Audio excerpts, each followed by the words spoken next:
eat all that grass. I've never eaten them. I was trying to get one this past year. I don't want to try it, but they said it tastes like rabbit. I like rabbit. They're probably pretty good. They're good shot. And all they eat is grass, so it's not like really funky by any means.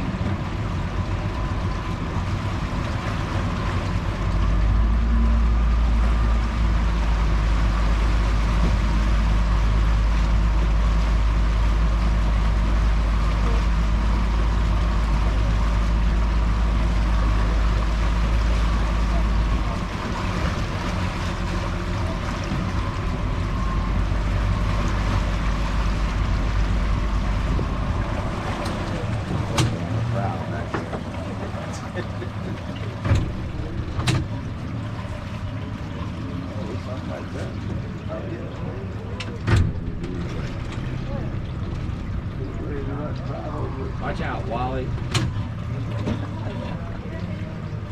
Oh, I'm trying to see you.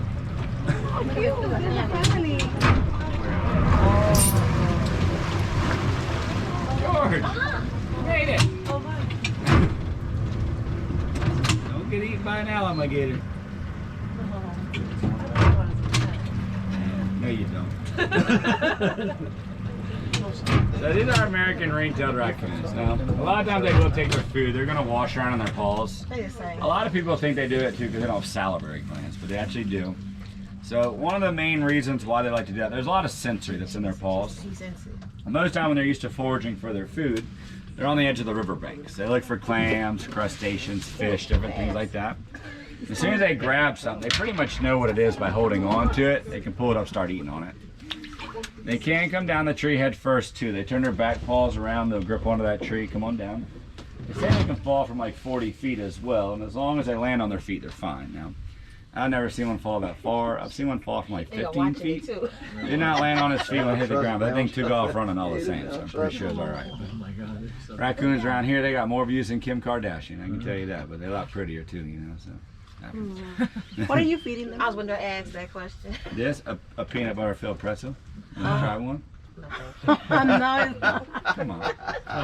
They're protein pellets, like crushed bones, fish meal, dry blood. Now, the wild raccoons don't really live that long, 4 or 5 years of their lifespan. They do get eaten by alligators. Distemper and other disease can come through here too. It knocks their numbers down. In captivity, they can live like 20 years. It's quite a while of them. They call it group home too, like a nursery of raccoons. You can also call it a gaze of raccoons as well, depending on what you want to call them. So you better get it and get your fortress. Oh no.